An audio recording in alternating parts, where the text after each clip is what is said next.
welcome. I'm Geeta Mohan and you're watching World Today. This week we'll be focusing on the Afghan Pak tensions, Israel's right-wing government formation, US speaker's race and lots more. But first, let's begin with the tensions between Afghanistan and Pakistan. The year 2021 saw the fall of Kabul and takeover of the Taliban, making Pakistan an important player in Afghanistan. While the world watched in shock and horror, Islamabad was rather pleased with the development. But 15 months down the line, the cracks aren't just visible, but have widened between the two nations. Here is why. Renewed acts of terror, extortion, hostage-taking, cross-border terrorism, illegal crossing over. The clock has turned back for Pakistan. For long, Pakistani establishment bought peace with Pakistani Taliban since the Pak army was outsourcing its battles to terror groups. Today, snakes in the backyard sting Pakistan. After economic crisis, Islamabad faces security challenges. On 2nd January, there was an angry exchange of words, indicative of how placing Taliban in power in Kabul has gone wrong for those at the wheel in Pakistan. Pakistan's Interior Minister Rana Sanaullah spoke about attacking Tehreek-e-Taliban hideouts in Afghanistan. In reaction, Ahmad Yasir, a Taliban leader, put out an image of Pakistan's defeat at India's hands in 1971, warning Islamabad of a repeat if Pakistan attacks Afghanistan. Pakistan Defence Minister has alleged that Afghanistan's soil is being used by armed groups to launch attacks, triggering a sharp response from the Taliban government to call the charge incorrect. The Tehreek-e-Taliban has issued threats to the Shehbaz Sharif government, accusing it working for the Americans. It has asked PM Shehbaz Sharif and Foreign Minister Bilawal Bhutto to review their policy against them. Ever since the Taliban got a hold on Afghanistan, Pakistan has witnessed a sharp rise in terrorism incidents. TTP was involved in 2007 assassination of Benazir Bhutto, 2009 attack on Pakistan Army headquarters, 2008 bombing Marriott Hotel in Islamabad, 2014 attack on Peshawar school. For Pakistan, the most satisfactory outcome of the Taliban takeover was the sidelining of India. But the two sides fell out over their differences on the Durand line between Pakistan and Afghanistan, leading to many a clash. The TTP, which has old links with the Afghan Taliban, became active once again in the tribal areas in Pakistan's northwest areas. Pakistan, which nurtured the Tehreek-e-Taliban Pakistan to use it as proxy force in Afghanistan and India, is now getting a taste of its own medicine. Bureau Report, India Today.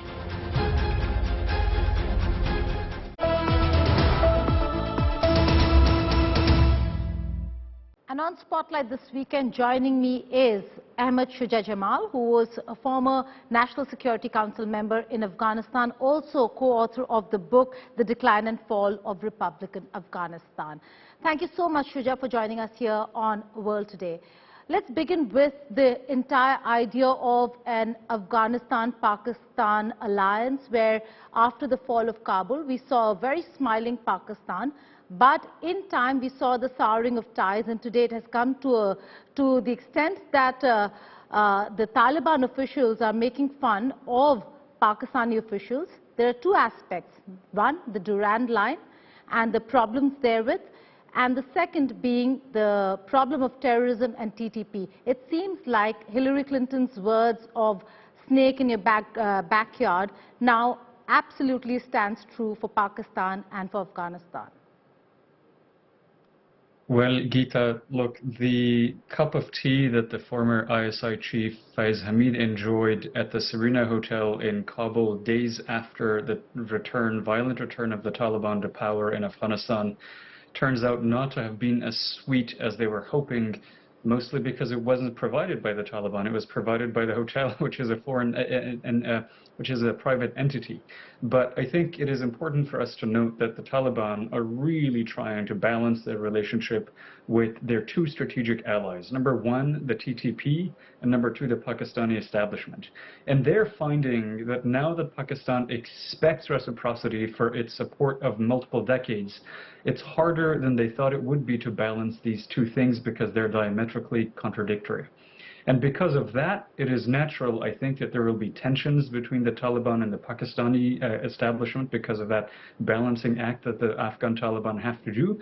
But that doesn't mean that the strategic relationship is on the rocks. It just means that the Pakistanis are cashing in and the Taliban have to pay up. And both sides know that they're really not ready to give up on their relationship because both need each other, and that it can do a lot of harm to the other if their relationship turns to be genuinely adversarial. And at the heart of the Taliban's position is really that fundamental strategic incongruence, and that is that you can either maintain your alliance with Pakistan or you can maintain the alliance with the TTP. And it was really the same incongruence that the Pakistani government had until the 15th of August of 2021, in which they either could have maintained friendly relations with the former Afghan government or with the Taliban. They could not have had it both ways. Well, Shuja, explain to our viewers the entire idea of the Afghan Taliban and the TTP. We know that the Pakistani establishment for decades has been outsourcing terrorism and using these terror networks on Afghan soil and in the Afghan Pak region. Today, it has come to bite them. And it is taking a very long drawn battle between the Afghan Taliban and Pakistan to settle the matter of TTP. So explain to our viewers, where does TTP stand in the larger scheme of things when it comes to the Afghan Taliban? Look, the TTP is a genuine threat to Pakistani security, and we've seen this threat grow and surface multiple times over the past decade and a half, 2 decades. And you also know that the TTP has very close ideological alliances with the Afghan Taliban.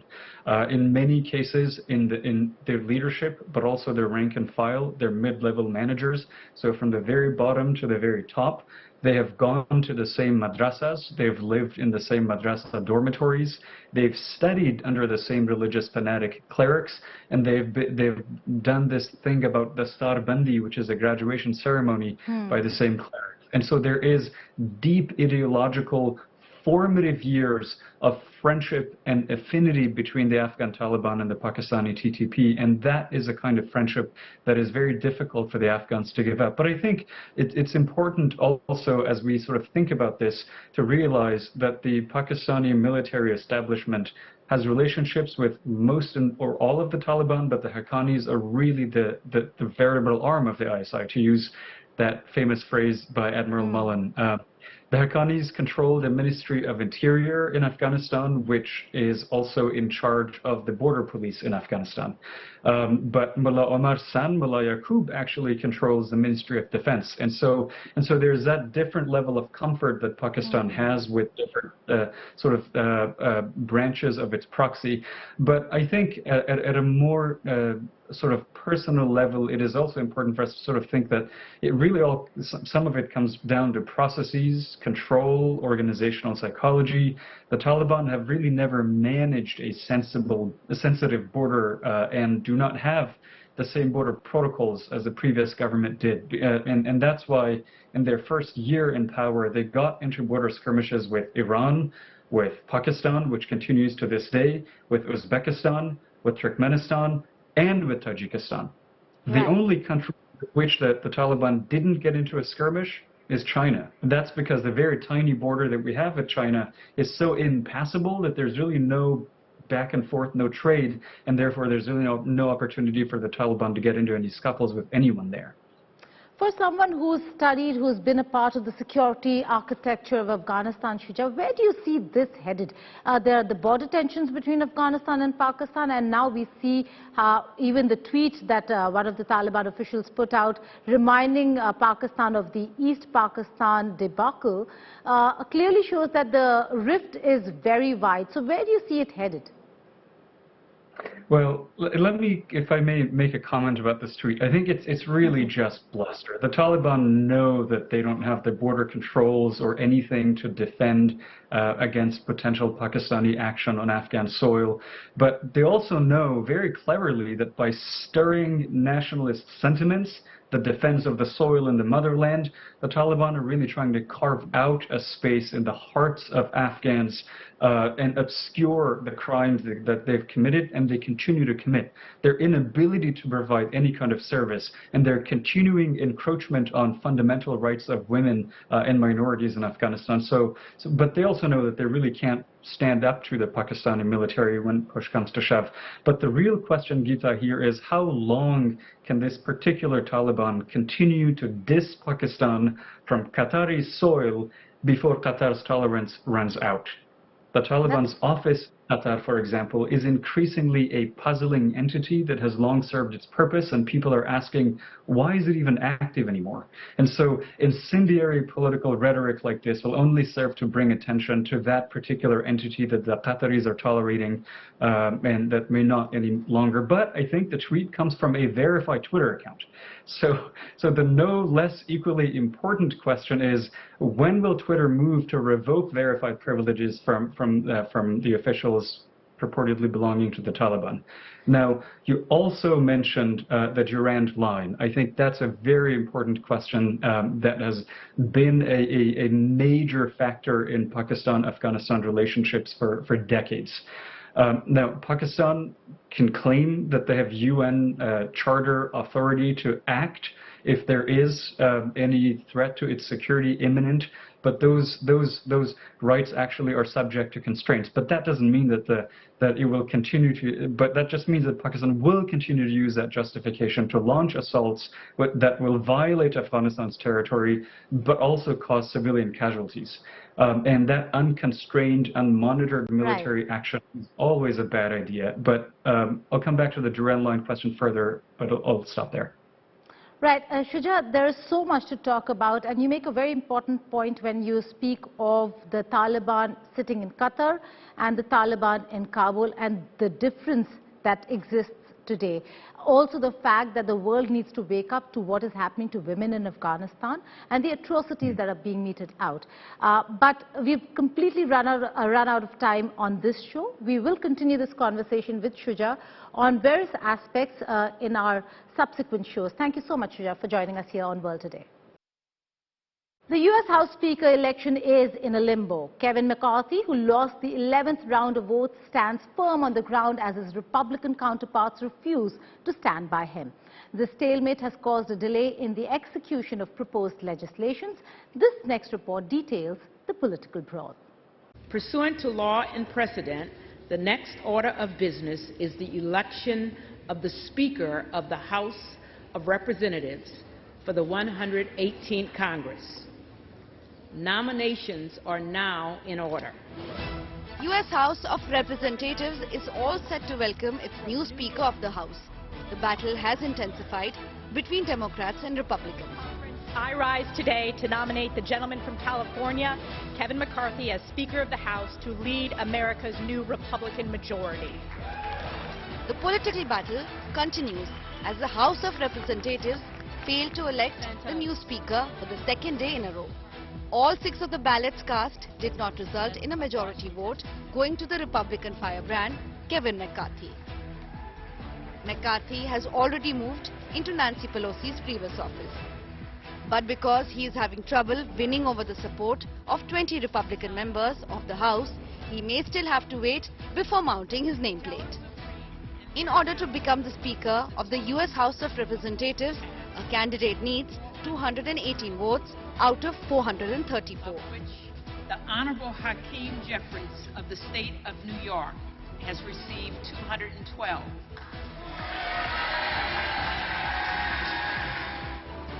The Honorable Kevin McCarthy of the state of California has received 203. The challenge for McCarthy stems from the fact that while all Democrats voted for Hakeem Jeffries, McCarthy was unable to persuade 20 Republican members of the House to support him. Not only are the members of the House unable to take their oaths, But the logjam also prevents the House from drafting any legislation or creating any committees. McCarthy hasn't given up yet on running for Speaker, but other names have started cropping up. McCarthy is still holding out hope. Meanwhile, on the other side of the table, the Democratic Party's House leader, Hakeem Jeffries, created political history when he became the first black leader of a significant American political party.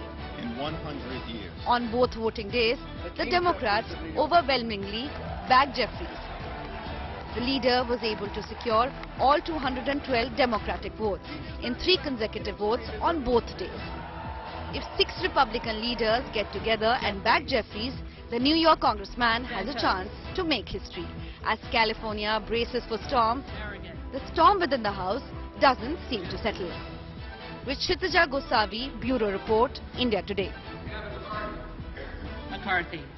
While the world was celebrating beginning of the new year, Russia-Ukraine set the tone and tenor for what looks like a continued harsh battle that would be impacting the region and beyond. Missiles and drones are raining down the conflict regions of eastern Ukraine, including the Donbas region, which is under Russian control. Here is a look at how the year began for Russians and for the Ukrainians.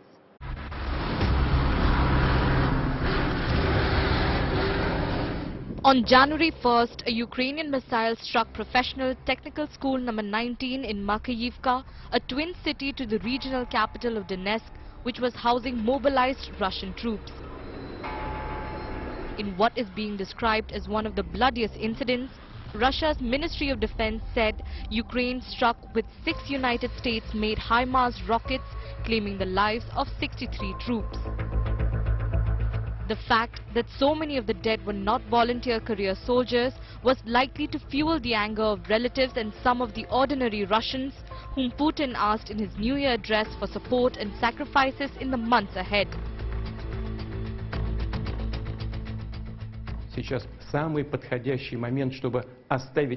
Now is the perfect time to put all personal grudges and misunderstandings behind us. To tell your dearest people about your tender feelings, about love, and about how important it is to take care of each other, always, at all times. May these heartfelt words and noble feelings give us all strength of mind, the confidence that together we will overcome all difficulties and keep our country great and independent, that we will go forward and win only for the sake of our families and for the sake of Russia, for the future, for our only beloved motherland. Happy New Year, dear friends. Happy New Year 2023. С Новым годом, дорогие друзья! С новым 2023 годом! Russia responded by hitting out at regions in Donetsk under Ukrainian control, a destroyed ice rink and buildings on fire in the center of Druskivka after 3 repeated hits on the center of town. As a result of 3 hits, an ice rink in the center of the town was damaged, as well as residential sector. An industrial area under the train station, also 20 residential buildings have been destroyed. 1 civilian is injured. A police crew has given them first aid assistance.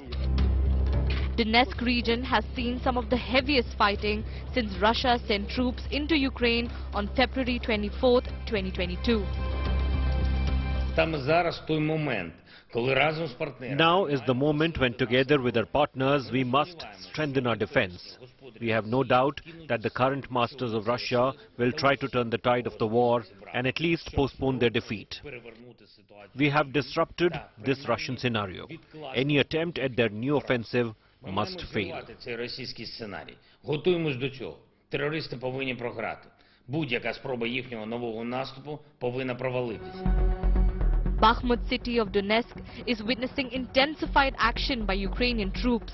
Advancing against Russian reinforcements and months of fierce fighting has reduced the once thriving city to ruins. A city adjacent to Russian-controlled areas, Bakhmut has been ravaged by relentless shelling. The Ukrainians still living in the burnt-out carcass of the city are doing so under extreme conditions. While Russia continues to get support from Iran and Ukraine from the West, it's a winter stalemate. It appears that Russia is too weak to win and Ukraine is too strong to lose. Now, Israel's longest-serving Prime Minister, Benjamin Netanyahu, also known as Bibi, has added a new chapter after succeeding in forming a new right-wing coalition government. This is the most right-wing coalition in the history of Israel, and the fissures and frictions are already visible. For Palestinians, Netanyahu's lineup has darkened an already bleak outlook, with violence surging and Jewish settlements set to expand in the West Bank among territories where they hope to build a future state.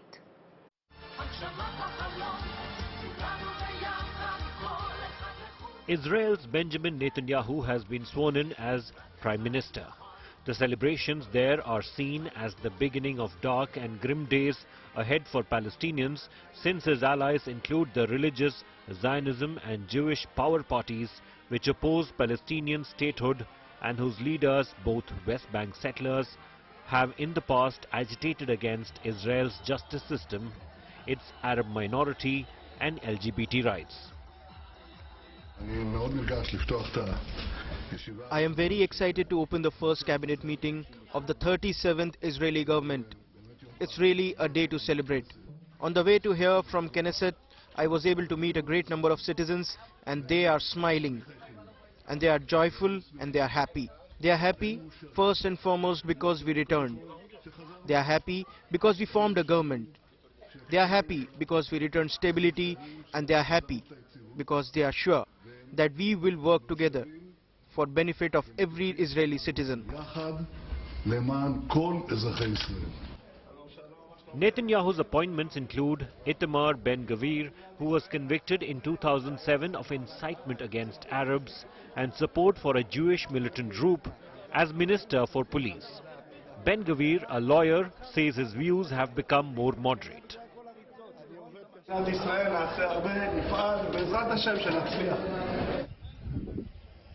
But his actions tell a different story.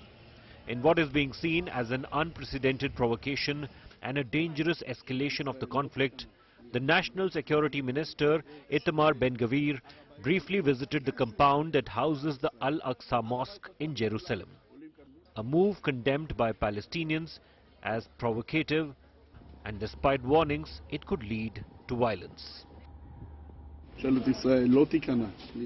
The government of Israel will not surrender to an organization of killers, to a wild terrorist organization. The Temple Mount is the most important place to the people of Israel. The Temple Mount is open to all. Muslims and Christians come up here, and yes, also Jews. We make it clear to Hamas that we aren't surrendering. We aren't capitulating. We aren't flinching.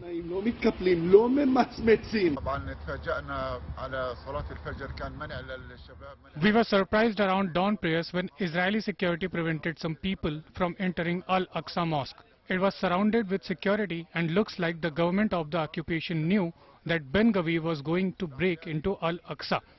He visited under heavy security, big number of security.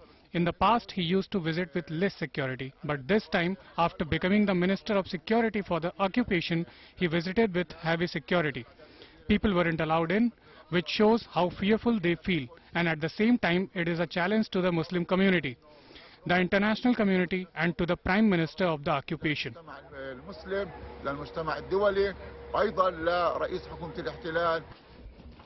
But Netanyahu, now in his 6th term as Premier, has pledged to preserve the status quo around holy sites. The Al-Aqsa compound, known to Muslims as the Noble Sanctuary, is Islam's 3rd holiest site.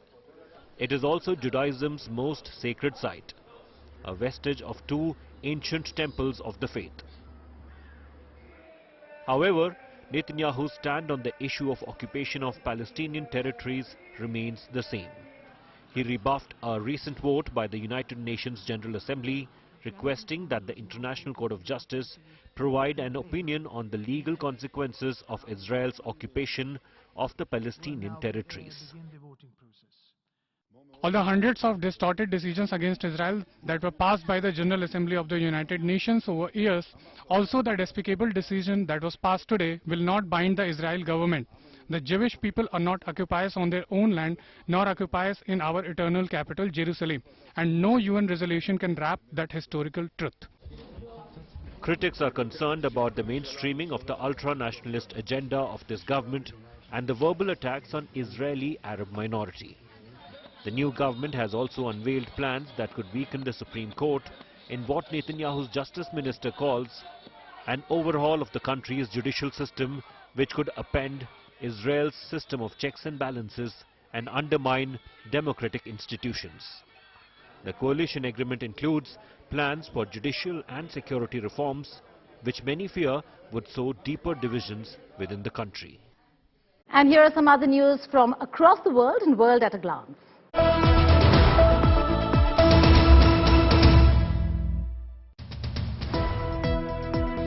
A contemporary battleship outfitted with cutting-edge hypersonic missiles has been sent on a lengthy journey by the Russian president.